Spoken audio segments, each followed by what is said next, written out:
নমস্কাৰ প্ৰিয় বন্ধু বান্ধৱীসকল, কালিলৈ 19 ডিচেম্বৰ শুক্ৰবাৰ, কালিলৈ 2025 বৰ্ষৰ শেষ অমাৱস্যা। এই অমাৱস্যাই আপোনাৰ জীৱন সলনি কৰি দিব পাৰে, কিন্তু আপুনি কালিলৈ ৰাতি এটা সৰু কাম কৰিব লাগিব। যদি আপুনি ৰাতি শোৱাৰ সময়ত আপোনাৰ হাতত যিকোনো এটা আশা লিখি মা কালীৰ নাম লৈ 3টা শব্দ ক'ব পাৰে আৰু সেই লিখা আখৰকেইটাৰ সৈতে গোটেই ৰাতিটো শুই থাকিব পাৰে, তেনে নতুন বছৰত আপোনাৰ সেই আশা 100% পূৰণ হ'ব। আৰু যদি আপুনি এটুকুৰা ক'লা নিমখ বা সন্ধ্যা নিমখ এটা কাঁচৰ বাটিত ঘৰৰ এটা স্থানত গোটেই ৰাতি ৰাখিব পাৰে, তেনে আপোনাৰ ঘৰত থকা বা আপোনাৰ ভাগ্যত থকা সকলো বাধা আঁতৰাই গ্ৰহৰ বেয়া প্ৰভাৱসমূহ দূৰ হৈ সৌভাগ্য আহিব। এই সৰু কামৰ বাবেই নতুন বছৰত আপোনাৰ সৌভাগ্যই লগ দিব, ফলত নতুন বছৰত আশা কৰা মতেই সকলো সুখ লাভ কৰিব পাৰিব। কাৰণ এই অমাৱস্যা সাধাৰণ অমাৱস্যা নহয়, এই অমাৱস্যাৰ পৰাই গ্ৰহৰ গতিপথ সলনি হয়। ইয়াৰ উপৰিও এই অমাৱস্যাত যদি কিছুমান বস্তু দান কৰা হয়, তেনে জীৱনত দুখ দুৰ্গতি আঁতৰি সুখ সমৃদ্ধি আহে। এই অমাৱস্যাত কিছুমান ভুল কাম নকৰাৰ লগতে যদি ঘৰত সন্ধিয়া 2টা স্থানত বন্তি জ্বলাই সেই বন্তিত 2টা সৰু সৰু বস্তু দি থ'ব পাৰে, তেনে আপোনাৰ ঘৰত কোনো দিনেই অপশক্তিয়ে অপকাৰ কৰিব নোৱাৰে। আজিৰ ভিডিঅ'ত আমি আপোনাক জনাম বছৰৰ 12টা অমাৱস্যাৰ ভিতৰত প্ৰথম আৰু শেষ অমাৱস্যাক কিয় বেছি গুৰুত্ব দিব লাগে। বছৰৰ শেষ অমাৱস্যাত কৰা কোনবোৰ কামে নতুন বছৰত আশা সঁচা হোৱাত সহায় কৰে। এই অমাৱস্যাত কি কাম কৰাটো অত্যন্ত গুৰুত্বপূৰ্ণ হয়, নতুন বছৰটোলৈ উন্নতি আহে। সেয়েহে আজিৰ ভিডিঅ'টো পুৰুষ মহিলা সকলোৰে বাবে অত্যন্ত জৰুৰী ভিডিঅ'। আজিৰ ভিডিঅ'টোৰ জৰিয়তে বছৰৰ শেষৰ অমাৱস্যাত কৰা এনে কিছুমান কামৰ কথা আপুনি জানিব পাৰিব, যিসমূহৰ 2টা কামো যদি আপুনি শুদ্ধভাৱে কৰিব পাৰে, তেনে নতুন বছৰত আপোনাৰ ইমানেই উন্নতি আহিব, যি উন্নতি দেখি নিজেই ক'বলৈ বাধ্য হ'ব যে আপোনাৰ ভাগ্যই আপোনাক যি সহায় কৰিছে তাত আপুনি নথৈ সুখী হৈছে। গতিকে আজিৰ ভিডিঅ'টো শেষলৈকে চালে নিশ্চয় উপকৃত হৈ সফল হ'ব পাৰিব। প্ৰিয় বন্ধু বান্ধৱীসকল, কথাসমূহ কোৱাৰ আগতেই আপোনাক এটি সৰু অনুৰোধ জনাওঁ।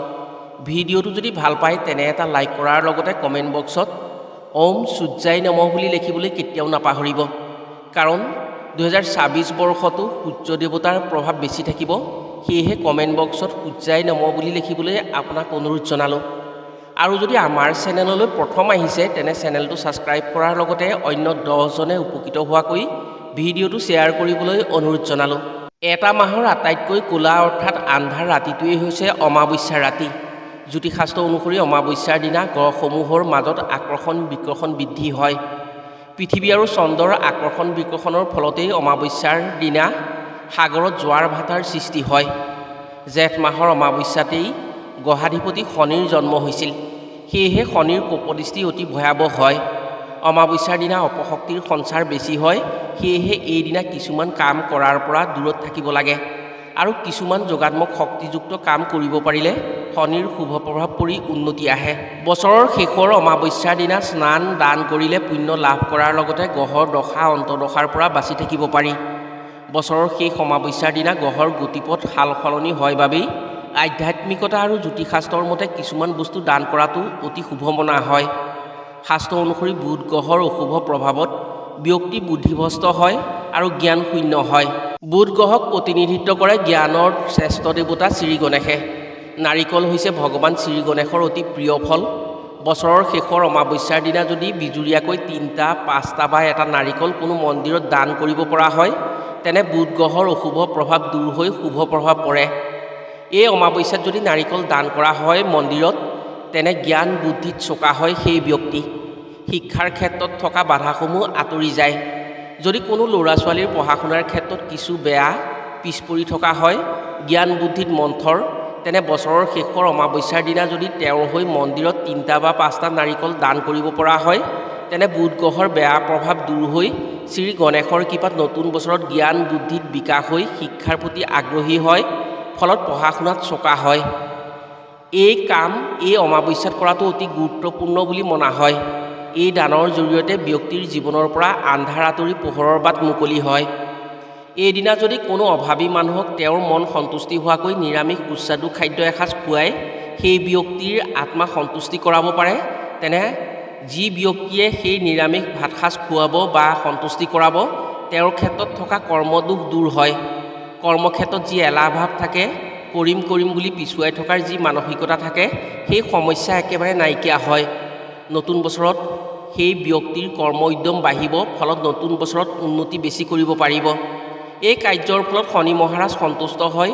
কৰ্মবিমুখ মানুহে যদি এই অমাৱস্যাত এই কাৰ্য কৰে, তেনে তেওঁ নতুন বছৰত কৰ্মৰ সন্ধান ওলাব। এইদিনা কল দান কৰিব পৰাটো অত্যন্ত শুভ মনা হয়। এই অমাৱস্যাত কল যদি কোনো মন্দিৰত বা ৰাজহুৱা স্থানত দান কৰা হয়, তেনে ভাগ্য উদয় হয় নৱবৰ্ষত। কল হৈছে গুৰু বৃহস্পতিৰ কাৰক। সকলো যাগ যজ্ঞ পূজা পাৰ্বণত কল আগবঢ়োৱাৰ কাৰণ হৈছে গুৰু সন্তুষ্টি কৰা। কল হৈছে গুৰুফল। যিসকলৰ জীৱনত বহু বাধা বিঘিনি হৈ বিপদ আপদ আহি দুখ কষ্ট হৈ থাকে, বিপদে লগ নেৰা হয়, তেনে এই অমাৱস্যাৰ দিনা কল নিশ্চয় দান কৰক। গুৰুৰ শুভ প্ৰভাৱ পৰিব, ফলত নতুন বছৰত বাধা বিঘিনি দূৰ হৈ যি কৰিব তাত সফলতা আনিব পাৰিব। এই সৰু কামটোৰ জৰিয়তে আপুনি নতুন বছৰত আশা পূৰণ কৰি সুখী হ'ব পাৰিব। এই অমাৱস্যাৰ প্ৰত্যেক মানুহেই কল দান কৰিব পৰাটো অত্যন্ত শুভ বুলি মনা হয়। অৱশ্যে মন্দিৰত দান কৰিবলগীয়া বুলি কোনো কথা নাই। শিশুৰ মাজতো আপুনি কল দান কৰিব পাৰে বা বান্দৰকো কল খুৱাব পাৰে, ফলাফল একেই পাব। এই অমাৱস্যাত যদি দেৱী মন্দিৰত হালধীয়া ফুলৰ মালা দান কৰিব পাৰে, তেনে ধন টকা পইচাৰ ক্ষেত্ৰত অত্যন্ত শুভ হয়। যদি আপোনাৰ ঘৰৰ ওচৰত দেৱী মন্দিৰ নাই, তেনে সন্ধিয়া লক্ষ্মী দেৱী বা দুৰ্গা দেৱীৰ এখন ফটো বা মূৰ্তি স্থাপন কৰি তাত শুদ্ধ পানী ছটিয়াই বা গংগাজল ছটিয়াই তাতো যদি হালধীয়া ফুলৰ মালা দেৱীৰ চৰণত দি থ'ব পাৰে, তেন্তে আপুনি একেই ফলেই পাব। এই কাৰ্যত শুক্ৰ গ্ৰহৰ শুভ দৃষ্টি পৰে। নতুন বছৰত শুক্ৰ গ্ৰহ শুভ হৈ ধনৰ নাটনি দূৰ হয়। ইয়াৰ উপৰিও এইদিনা পুৱা সোনকালে উঠি সূৰ্যদেৱক জল অৰ্পণ কৰাটো অতি গুৰুত্বপূৰ্ণ হ'ব। কাৰণ 2026 বৰ্ষতো সূৰ্যৰ প্ৰভাৱ বেছি থাকিব। সূৰ্য শুভ দৃষ্টি থাকিলে উন্নতিৰ পথ সুচল হয়। বছৰৰ শেষৰ অমাৱস্যাৰ ৰাতি যদি কোনো ব্যক্তিয়ে শোৱাৰ সময়ত নিজৰ হাতৰ তলুৱাত মা কালীক 3 বাৰ স্মৰণ কৰি জয় মা কালী বুলি লিখি হেপী 2026 বুলি লিখি নতুন বছৰক লৈ কিবা উইচ কৰে বা আশা কৰিব পাৰে, তেনে দেৱী শক্তিৰ প্ৰভাৱত সেই আশা সঁচা হোৱাৰ সুযোগ আহিব। এই কথা আপুনি প্ৰমাণ চাব পাৰে। মাত্ৰ শোৱাৰ সময়ত কামটো কৰি চাওক, নতুন বছৰত প্ৰমাণ আপুনি নিজেই পাব। প্ৰিয় বন্ধু বান্ধৱীসকল, এতিয়া জানো আহক এই অমাৱস্যাত ঘৰৰ কোন স্থানত এচপৰা সন্ধ্যা নিমখ বা ক'লা নিমখ ৰাখিব পাৰিলে ঘৰৰ পৰা নিগেটিভিটিসমূহ নাইকিয়া হৈ ঘৰলৈ শুভ শক্তিৰ আগমন হয়। যদি আপোনাৰ জীৱনত অত্যাধিক সমস্যা চলি আছে, যেনে ধৰক আপোনাৰ ঘৰত সুখ শান্তি নোহোৱা হৈছে, কাজিয়া পেচাল, স্বামী স্ত্ৰীৰ মাজত মতানৈক্য, ৰোগ ব্যাধিৰ সমস্যা, ব্যৱসায় বাণিজ্যত লোকচান, বিনা কাৰণত বিপদত পৰি ধন টকা পইচা হানি, ইটোৰ পাছত সিটো বিপদ আহি আছে, তেনে এই অমাৱস্যাৰ দিনা ৰাতি এটা কাঁচৰ পাত্ৰত কিছু ডাঙৰকৈ এটুকুৰা ক'লা নিমখ ল'ব, অৰ্থাৎ সন্ধ্যা নিমখ ল'ব। অলপ শকতকৈ ল'ব আপুনি সেই ক'লা নিমখ টুকুৰা, আৰু এটা কাঁচৰ বাতিত আপুনি ঘৰৰ দক্ষিণ পূব দিশত থৈ দিব। সেইটো এমাহমান তেনেকৈ থাকিবলৈ দিব।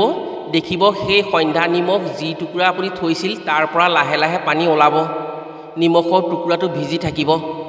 এই কামৰ ফলত আপোনাৰ ঘৰত যি নিগেটিভিটি আছিলে, সেই নিগেটিভিটিবোৰ লাহে লাহে দূৰ হৈ পৰিব। ফলত আপোনাৰ ঘৰখনত পুনৰ সুখ শান্তি আহিব আৰু ঘৰলৈ ধন টকা পইচাৰ আগমন হ'ব। এই অমাৱস্যাত যদি এই কাম প্ৰতিখন ঘৰতে কৰিব পাৰে, তেনে ঘৰখনৰ বাবে অত্যন্ত শুভ হ'ব। ঘৰত সুখ শান্তি অটুট থাকিব। এইদিনা সন্ধিয়া যদি ঘৰত উত্তৰ দিশলৈ মুখ কৰি মা কালীৰ নাম লৈ এগছি বন্তি জ্বলাই তাত 2টা লং দি ৰাখিব পাৰে, তেনে দেৱী শক্তিৰ দ্বাৰা ঘৰলৈ ভাল দিনৰ আগমন হয়। আৰু যদি ঘৰৰ দক্ষিণ দিশত এগছি বন্তি জ্বলাই তাত অৰ্থাৎ সেই বন্তিৰ তেলত অকণমান ফিটকিৰি দি ৰাখিব পাৰে, তেনে ঘৰলৈ ৰোগ ব্যাধিৰ লগতে তান্ত্ৰিক যাদু মন্ত্ৰৰ পৰা সুৰক্ষিত হ'ব।